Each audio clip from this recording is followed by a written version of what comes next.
Hello students, welcome back to our YouTube channel service study. तो बच्चों, आज हम क्लास 12 फिजिक्स के फर्स्ट चैप्टर का नेक्स्ट टॉपिक लेके आए हैं, फोर्सेस बिटवीन मल्टीपल चार्जेस।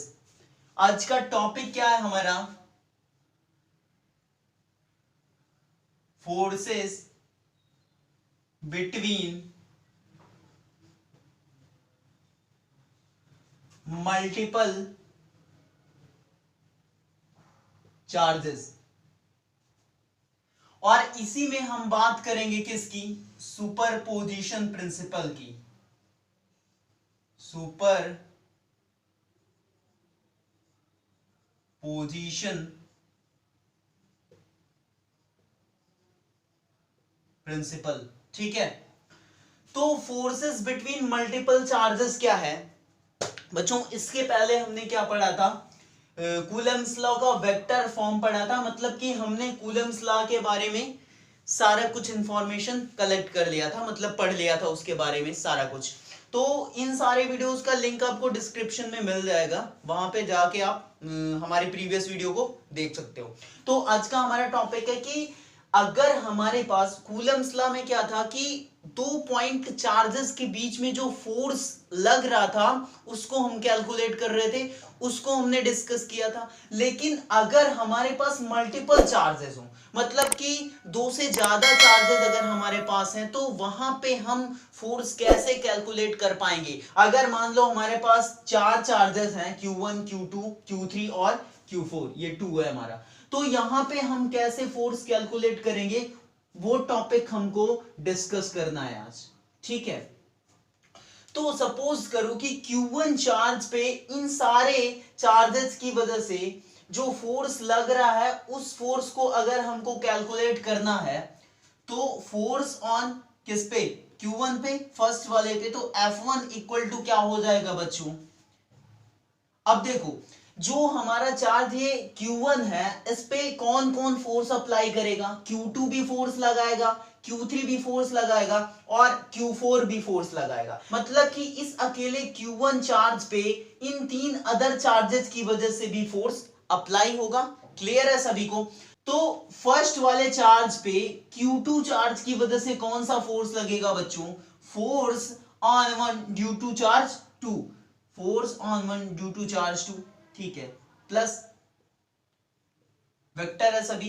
इसके बाद Q3 इस पे जो फोर्स लगाएगा, उसके लिए क्या हो जाएगा? F1 मतलब force on one due to 3। Clear है ये भी? उसके बाद Q4 भी इस पे फोर्स लगाएगा Q1 पे, तो क्या हो जाएगा? Force on one due to 4, ठीक है। मतलब कि ये तीन चार्जेस जो हैं 2, 3 और 4, ये तीनों ही फोर्स अप्लाई करेंगे चार्ज Q1 पे। क्लियर है सभी को? तो इस तरीके से हम उसको कैलकुलेट कर पाएंगे। और यहां पे हमको पढ़ना है सुपरपोजिशन प्रिंसिपल। मान लो कोई सिस्टम है हमारे पास और उस सिस्टम में नंबर ऑफ चार्जेस हैं, मान लो कि हमने मान लिया n चार्जेस हैं। तो अगर हमारे पास n चार्जेस हैं, Q1 Q2 Q3 Q4 और Qn, ये n चार्जेस हैं उस सिस्टम में, तो उस केस में फोर्स क्या होगा? हम कैसे फोर्स को कैलकुलेट करेंगे? मतलब एक चार्ज पे अगर फोर्स की बात करेंगे, तो उसके अलावा सिस्टम में जितने भी चार्जेस हैं वो सारे के सारे इस एक चार्ज पे फोर्स अप्लाई करेंगे। उसी तरीके से अगर हम Q1 पे नेट फोर्स की बात करें, मतलब टोटल कितना फोर्स अप्लाई होगा, तो ये जो सारे चार्जेस है ना, इन सारे चार्जेस की वजह से जो फोर्स आएगा, उन सारे फोर्सेस का वेक्टर सम जो होगा, उतना फोर्स इस पे अप्लाई होगा। तो सुपरपोजिशन प्रिंसिपल क्या कहता है? सुपरपोजिशन प्रिंसिपल ये कहता है कि अगर हमारे पास एक सिस्टम है और उस सिस्टम में n चार्जेस हैं, तो किसी एक पर्टिकुलर चार्ज पे जो फोर्स लगेगा अदर चार्जेस की वजह से, वो फोर्स उन सारे फोर्सेस का वेक्टर सम होगा। ठीक है, एक बार हम इसका स्टेटमेंट लिख लेते हैं। If a system contains n charges, then the force on any one charge is the vector sum of forces due to all other charges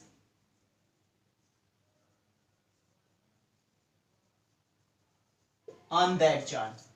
ठीक है, कह रहा है कि if a system contains n charges, अगर n चार्ज है system में, then the force on any one charge, किसी एक चार्ज पे जो फोर्स होगा is the vector sum of forces due to all other charges on that charge. तो यहां से क्या निकल के आता है बच्चों, यहां से हम क्या लिख सकते हैं कि अगर हमारे पास चार्जेस हैं Q1, Q2, Q3, Q4 और Qn, तो अगर यहां पे हम Q1 की बात करें, Q1 पे फोर्स जो अप्लाई होगा, फोर्स ऑन Q1, वो क्या हो जाएगा बच्चों, वो हो जाएगा हमारा vector sum of all other forces, इन सारे चार्जेस की वजह से जो फोर्स लगेगा उनका वेक्टर सम।